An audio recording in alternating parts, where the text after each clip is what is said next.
दया करके मेरी बिगड़ी बना देना। हे नाथ दया करके मेरी बिगड़ी बना देना। अब तक जो निभाया है आगे भी निभा देना। अब तक जो निभाया है आगे भी निभा देना। हे नाथ दया करके मेरी बिगड़ी बना देना। हे नाथ दया करके मेरी बिगड़ी बना देना। मेरी बिगड़ी बना देना। मेरी बिगड़ी बना देना। श्री विष्णुदेवाय नमो नमः। बृहस्पतिवार के दिन श्री हरि विष्णु जी, जिनका निवास क्षीर सागर है, जिनका शयन शेषनाग के ऊपर है, की पूजा अर्चना करने से उनकी अपार कृपा प्राप्त होती है।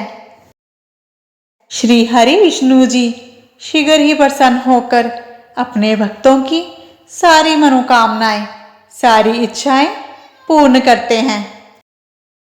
श्री हरि जी की पूजा अर्चना करने वाले जातक का जीवन सुख समृद्धि धन दौलत से परिपूर्ण हो जाता है। आइए भक्तों, हम भगवान विष्णु जी की और नारद मुनि जी की एक अद्भुत कहानी कहते हैं। यह कथा श्री विष्णु जी की अपने भक्तों के प्रति स्नेह भाव का विवरण करती है। श्री विष्णु जी का ध्यान करते हुए हम इस कथा को प्रेम पूर्वक श्रवण करेंगे।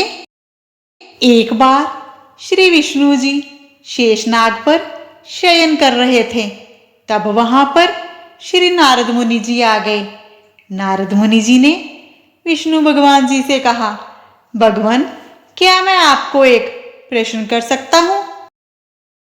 श्री हरि जी मुस्कुराने लगे और मुस्कुराते हुए नारद मुनि जी से कहते हैं, कहो, क्या पूछना चाहते हो, पूछो। तो नारद मुनि जी कहते हैं, भगवान, आपका इस समय सबसे प्रिय भक्त कौन है, आप बताएंगे? यह बात सुनकर विष्णु जी मन ही मन मुस्कुराने लगे और हंसते हुए नारद मुनि जी से कहने लगे, आज ऐसा प्रश्न क्यों? तब नारद मुनि जी कहने लगे, भगवान, मैं जानना चाहता हूं कि आपका सबसे प्रिय भक्त कौन है। यद्यपि मैं उत्तर जानता हूं, फिर भी मैं आपके मुख से सुनना चाहता हूं। अब विष्णुदेव जी तो भगवान हैं, सो झट से समझ गए अपने भक्त नारद मुनि जी की बात। तो विष्णुदेव जी ने मुस्कुराकर कहा, मेरा सबसे प्रिय भक्त जानना चाहते हो वो कौन है? नारद मुनि जी उत्सुकता जाहिर करते हुए कहने लगे, जी जी भगवान, शीघ्र बताइए। श्री हरि जी ने कहा कि मेरा सबसे प्रिय भक्त एक छोटे से गांव का एक मामूली सा किसान है। यह सुनकर नारद मुनि जी थोड़ा सा निराश हो गए और फिर से प्रश्न करने लगे, हे भगवान, आपका बड़ा भक्त तो मैं हूं, फिर सबसे प्रिय भक्त क्यों नहीं हूं? श्री हरि जी ने नारद मुनि जी से कहा, इसका जवाब तो तुम खुद ही दे दोगे। जाओ, एक दिन उस किसान के आवास स्थान जाओ और वहां एक दिन तक रहो और फिर सारी बात मुझे बताना। नारद मुनि जी सुबह सवेरे मुंह अंधेर उस किसान के आवास स्थान पर पहुंच गए। जब नारद मुनि जी वहां पहुंचे तो उन्होंने देखा अभी अभी किसान जागा है और अभी ही उसने अपने जानवरों को चारा वगैरह दिया है। फिर मुंह हाथ धोए। मुंह हाथ धोने के बाद दैनिक कार्यों से निर्वित हुआ। जल्दी जल्दी भगवान का नाम लिया। रूखी सूखी रोटी खाकर जल्दी जल्दी अपने खेतों पर चला गया। सारा दिन खेतों में काम किया। दिन भर खेतों में कड़ी मेहनत करी और शाम को वापस घर आया। जानवरों को अपनी अपनी जगह बांधा, उन्हें चारा पानी डाला, हाथ पांव धोए, कुल्ला किया, फिर थोड़ी देर भगवान का नाम लिया। सारा दिन किसान काम में ही लगा रहता, सारा दिन खेतों में काम करता रहता। फिर इतनी मेहनत से उसका शरीर थक जाता। जब थका हुआ घर आता, अपने परिवार के संग बैठकर रूखा सूखा खाना खाता। खाना खाते हुए अपने परिवार वालों से थोड़ी बहुत बातें करता और फिर जाकर सो जाता। सारा दिन काम करने की वजह से किसान थकावट के मारे गहरी नींद में सो जाता। यह सब देखकर नारद मुनि जी बड़े आश्चर्यचकित हुए। उन्होंने अपने मन में सोचा कि भगवान विष्णु जी का ये प्रिय भक्त है। देखो, इसने तो भगवान विष्णु जी का नाम भी बहुत कम लिया है। पता नहीं क्यों श्री हरि जी इसके दीवाने हैं। जब से मैं इसके आवास स्थान आया हूं, सारा दिन ये काम में लगा रहा। श्री हरि जी को तो इसने बहुत कम समय दिया। इसके लिए तो इसका कामकाज ही सब कुछ है। ना जाने क्यों विष्णु जी इसको अपना प्रिय भक्त मानते हैं। फिर नारद मुनि जी विष्णु भगवान जी के पास वापिस आ गए और बोले, भगवान, मैं आज सारा दिन उस किसान के संग रहा, लेकिन वो तो ढंग से आपका नाम भी नहीं लेता। उसने थोड़ी देर सुबह, थोड़ी देर शाम को, और वो भी जल्दी जल्दी में आपका ध्यान किया।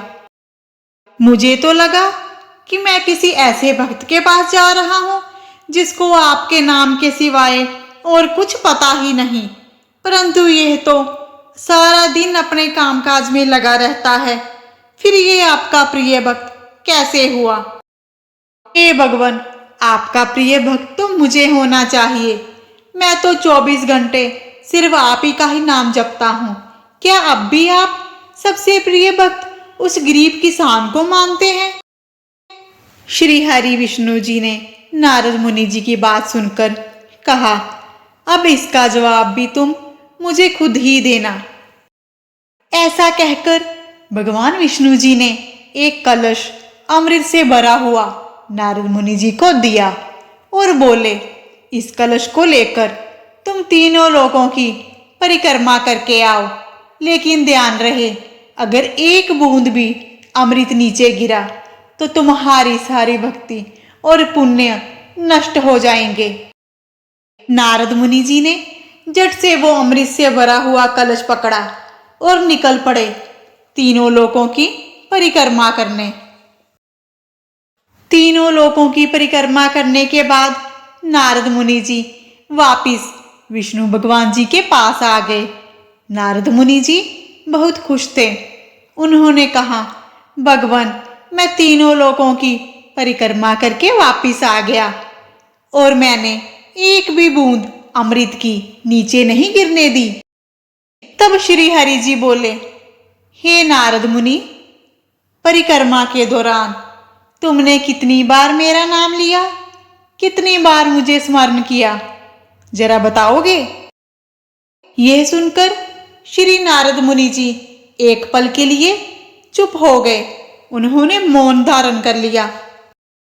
तब श्री विष्णु जी ने बड़े प्रेम से कहा, बोलो नारद, कितनी बार मेरा नाम लिया, कितनी बार मुझे स्मरण किया, कितनी बार मुझे ध्याया, जरा बताओ।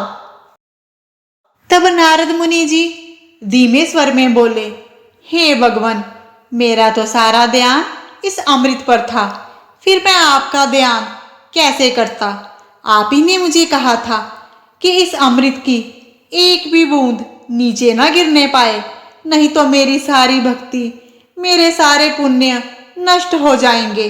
फिर आप ही बताइए, मैं आपका स्मरण कैसे करता? तब प्रभु विष्णु मुस्कुराने लगे और कहने लगे, नारद देखो, उस किसान को वो अपना कर्म करते हुए भी नियमित रूप में मेरा स्मरण करता है, क्योंकि जो अपना कर्म करते हुए भी मेरा जाप करे वो ही मेरा सबसे प्रिय भक्त है। यदि किसान अपना सारा ध्यान अपने कर्म में केंद्रित नहीं करेगा, अपनी खेती का ध्यान नहीं करेगा, तो उसकी सारी फसल नष्ट हो जाएगी, उसकी मेहनत बेकार हो जाएगी। हे नारद, आपने अमृत की एक बूंद भी नीचे नहीं गिरने दी, ताकि आपकी सारी भक्ति, आपके सारे पुण्य नष्ट ना हो जाएं। ठीक उसी प्रकार किसान अपना सारा ध्यान अपने कर्म में लगाता है, मेहनत करता है, ताकि उसकी फसल खराब ना हो जाए, उसकी मेहनत व्यर्थ ना हो जाए। मेहनत के साथ साथ वो नियमित रूप से मेरा स्मरण भी करता है, चाहे कुछ पल के लिए ही सही। वो मुझे सच्चे हृदय से प्रेम पूर्वक ध्याता है। नारद, आप तो सारा दिन खाली बैठे ही मेरा जप करते हो, और जब तुम्हें कर्म दिया तो मेरे लिए तुम्हारे पास समय ही नहीं था। तो नारद मुनि सब समझ गए और श्री हरि जी के चरण पकड़कर बोले, हे भगवान, आपने मेरा अहंकार तोड़ दिया है, आप धन्य हैं। आपने मुझे आज सच्चे भक्त की परिभाषा बतला दी। आप धन्य हो आप श्री हरि, धन्य हो। मैं तो इसी भ्रम में था कि मैं आपका सबसे बड़ा प्रिय भक्त हूँ। मैं हर समय आपके नाम की माला जपता हूँ, परंतु यह मेरा भ्रम था, क्योंकि सच्चा भक्त तो वही है जो प्रेम पूर्वक चाहे कुछ पल के लिए ही प्रभु का स्मरण करता है, कर्मशील होता हुआ भी प्रभु के नाम का जप करता है। हे नाथ, आप धन्य हैं और धन्य हैं आपके भक्त। कथा संपूर्ण हुई। तो देखा भक्तों आपने, सच्चे मन से थोड़े समय के लिए ही की गई प्रभु की स्तुति हमें प्रभु के प्रेम और दया का पात्र बना देती है। जो कुछ है तेरे दिल में सब उसको खबर है, बंदे तेरे हर हाल पर भगवान की नजर है। श्री विष्णु देवाय नमो नमः। हम श्री हरि जी के चरणों में यही प्रार्थना करते हैं कि इस कथा को कहने वाला और सुनने वाला हमेशा अपने जीवन में खुश रहे, सुखी रहे। जय हो श्री हरि। आप सबसे भी हम विनय करते हैं कि आप हमारे चैनल दिव्य शक्ति को सब्सक्राइब कर लीजिए और बन जाइए हमारे इस दिव्य सफर में हम सफर। हमारे इस चैनल के माध्यम से आप अर्थ सहित मंत्र जाप, व्रत कथाओं और प्रभु की लीलाओं से अवगत होंगे। वीडियो अच्छी लगती हो तो शेयर और लाइक करें, इससे हमें प्रेरणा मिलती है। और कमेंट में जय श्री हरि अवश्य लिखें। श्री हरि आपका कल्याण करें। मिलते हैं अगली वीडियो में। तब तक के लिए अपना ध्यान रखिए, खुश रहिए, सुखी रहिए।